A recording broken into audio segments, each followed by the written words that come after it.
My name is Husain. I'm a Muslim and I've had the good fortune of living across the Muslim world. I'm a born and raised Londoner. Despite being born and raised in a free city, in a free country, I harbored attitudes of hatred and bigotry towards Jewish people and by extension Israel.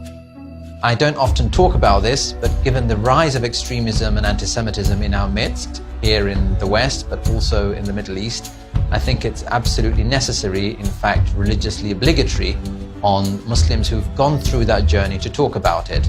So why did I hate Israel?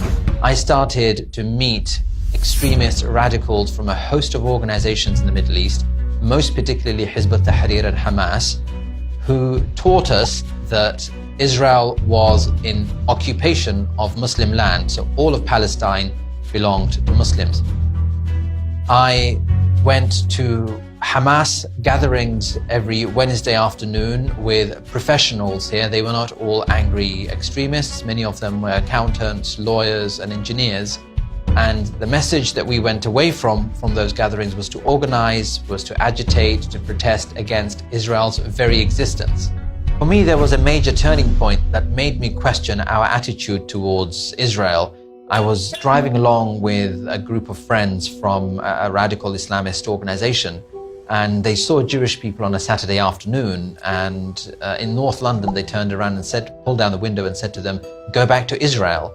At that point, the inconsistency, the stupidity, the flaws in their argument came to my mind, that how can you, on the one hand, say that Israel has no right to exist, but when you see Jewish people, ask them to go back to Israel? And that then took me on an entire journey of questioning, of wondering about our attitudes towards the Jewish people, whom, by the way, the Prophet Muhammad welcomed in Medina. We forget that at our peril. My view towards the Jewish people, and by extension Israel, changed when I lived in New York. I encountered the warmth and hospitality of Jewish people. I studied Jewish literature, the influence Musa bin Maymun or Maimonides had on Islam and Islam had on him. And more specifically, when I traveled to Israel, I defied Muslim group thinking and collectivist thought and went to Israel because I saw prominent Muslim scholars, Habib Ali al-Jifri, Egypt's then Mufti Ali Jum'ah, Jordan's Prince Ghazi and others, inviting Muslims to come to Jerusalem. And during that journey to Jerusalem, I met with Jewish people as well as Arabs. I met Palestinians as well as Israelis. And I realized that we had been blinded by the extremism and bigotry and the hatred of Jewish people that continues to nourish angry Arab literalists who came to the West, brought with them an attitude towards hadith literature that caused us problems here and problems in the Middle East. For example, teaching us that the last battle, this imagined apocalyptic battle that would take place between Jews and Muslims, and some tree would say to every Muslim, "Oh, Abdullah, there's a Jew behind me, come and kill him." The last day wouldn't appear before this imagined battle would happen. What we miss in all of this as Muslims is that early Muslims rejected this kind of illogical, perverse hadith.